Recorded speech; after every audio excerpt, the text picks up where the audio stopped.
Hello and welcome to this quick, rather manic monoprinting session. You can see here that I covered some little journals, so we're going to be covering little journals in this, but equally this kind of printing would work with just doing it on plain paper. So these journals are filled with just plain cartridge paper, and I'm using a selection of paints and stencils and texture tools. And actually I'm using a mixture of paints. I started off with Golden Open, but quickly moved on to experimenting with some regular acrylics and some fluid acrylics and just a selection really. So this is super speedy, this video. It goes through my process in a fairly quick time because I actually probably spent several hours on this printing session. So I cut it down and sped it up so that you weren't watching for a really long time. If you're interested in getting more in-depth printing lessons and seeing my process in real time instead of sped up time, I do have classes over on my website, which is called lucy'sartlab.com, and I will leave a link for that in the description for you so that you can find me. So I worked my way through really by doing first layers and then second layers and kind of going backwards and forwards, and you can see that this 9 by 12 inch jelly plate by Gelli Arts was just the perfect size for fitting 2 journals onto at the same time. And I put a piece of paper inside my journals to try and protect the journals so that the paper on the inside of the journals didn't get any paint on them. There were a few that got a few little bits of paint, but for the most part they remained fairly clean. And you'll see later on in the video, as I progressed with this process, that I discovered that by making those little bits of paper into almost like little envelopes and slipping them over the paper on the inside, that protected them even more. It made it a little bit more manageable. So I started off with using stencils, and what I tend to do when I'm doing a printing session like this is to simplify it for myself.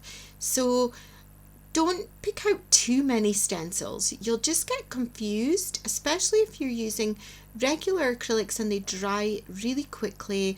By the time you've fiddled around and looked around for the perfect stencil that you want to use, your paint will have dried on your plate and you won't get such a good pull from it. So it's quite a good idea just to have a few different stencils and even just a few different colors. If you start off by making textures by maybe pressing in objects, and then as you progress mask off certain parts so that the previous layer shows through, that's what I've discovered is really the best kind of formula for jelly printing in this way. Also, I tend to work from light to dark. So I start off with my lighter colours and then I get progressively darker. And then one thing that I love to do, which you will see later on in this video, is to then do a final layer of white or a very light colour on top, which really brings it all together. This triangle shape is actually a cutout.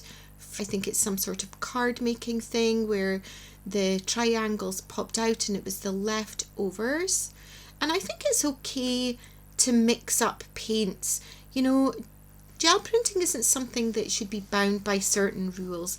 It really is a fast and manic art activity where you will get a lot of mishaps and a lot of results that you don't like, but out of those results you'll get ones that you do like. And the more that you layer up and the more that you experiment, the more you'll realize what it is that works, but also the more you'll end up with maybe happy accidents, things that you didn't expect would work, and you pull that print and you go, wow, how did I get that? And quite often it's hard to get it back again.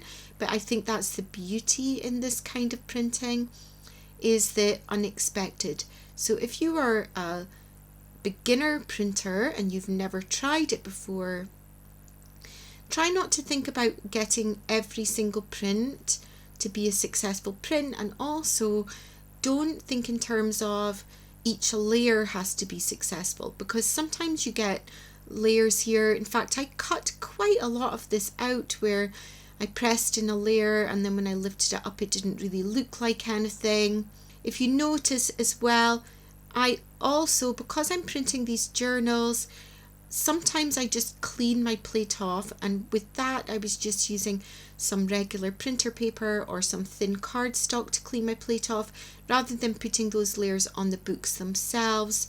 And I cut those bits out of the video so that the video wasn't super long and tedious for you to watch. So there are bits that have been cut down for viewing purposes and sped up for viewing purposes here, but really it's just about kind of going quite quickly and not thinking too much, and putting down whatever color calls to you and using the same kinds of stencils over and over again and repeating things and just seeing what works really. These are just little shapes that I have cut out of plastic folder dividers. Plastic folder dividers are great for cutting your own masks or stencils because you can reuse them over and over again.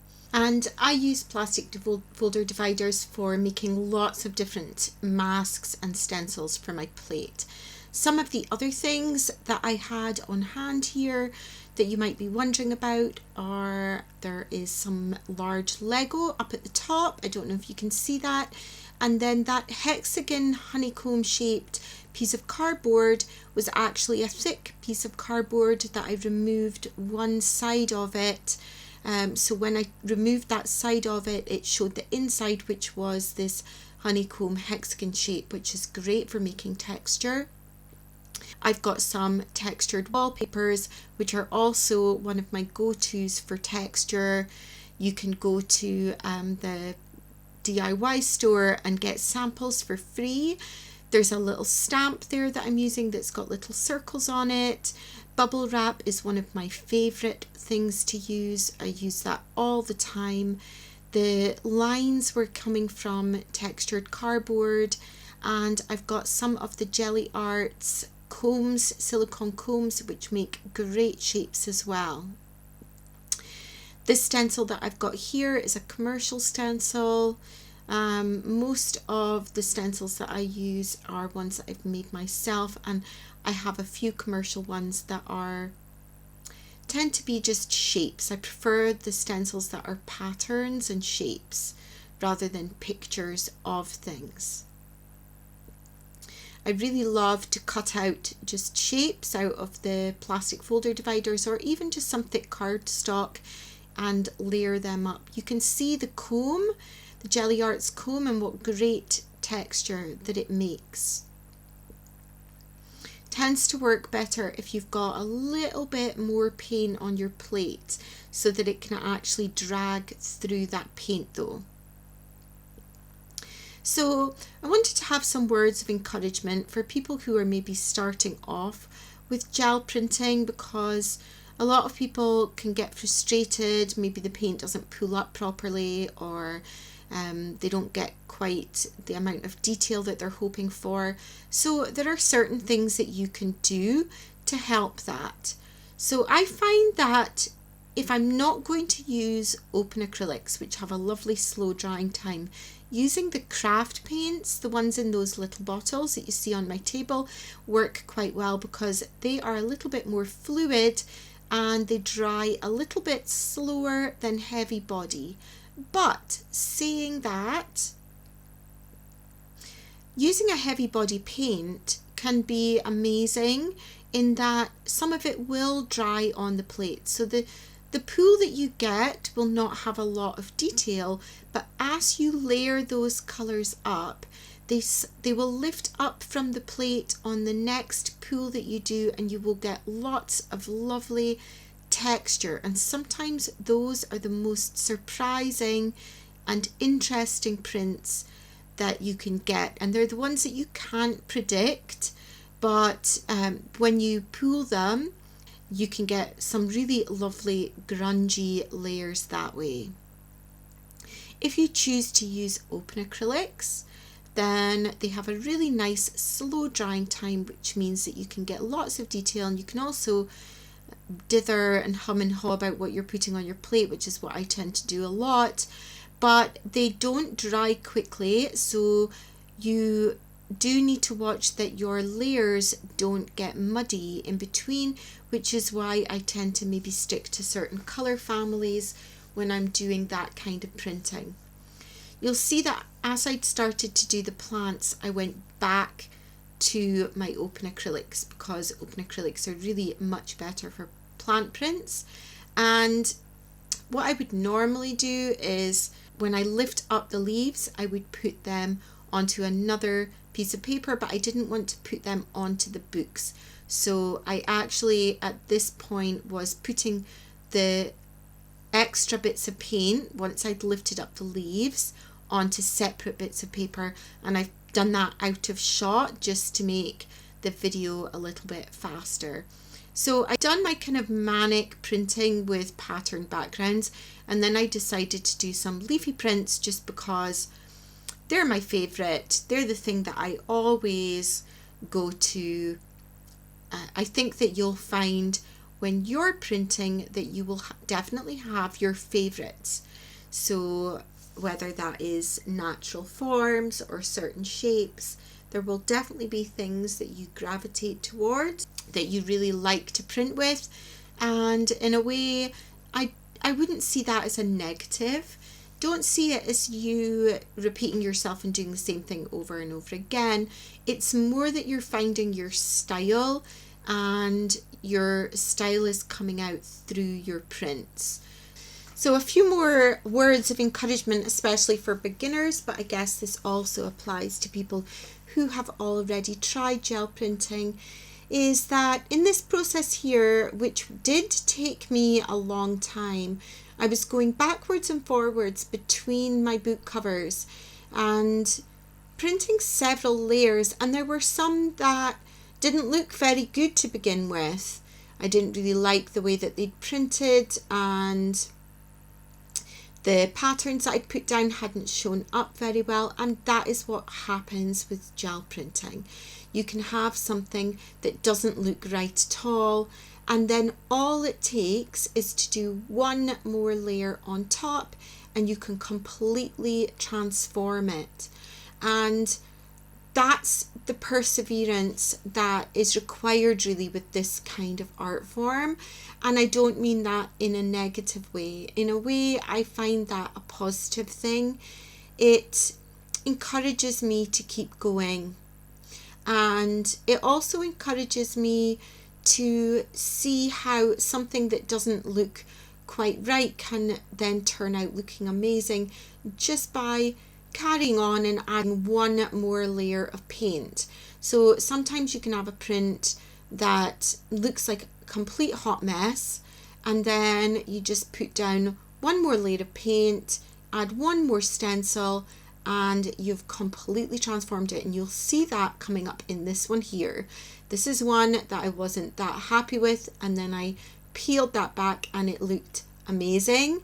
And from then on, I decided that I was going to do quite a lot of these, where I took a plant and then masked it off and put it over one of the pattern prints that I wasn't too pleased with.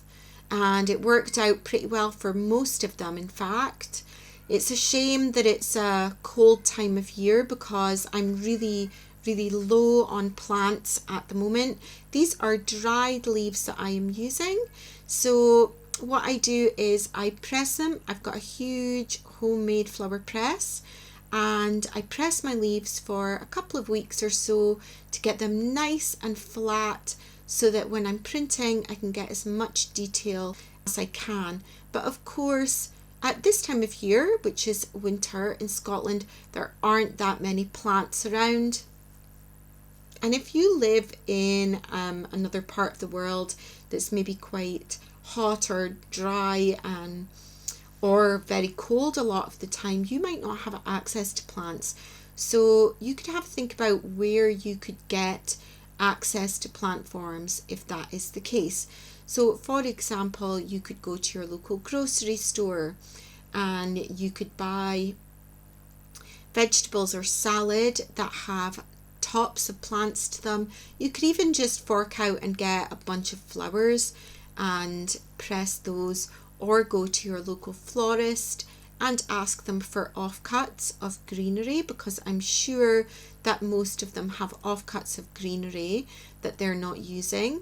The other option is to buy some herbs, or even to just cut some plant stencils out of the plastic folder dividers.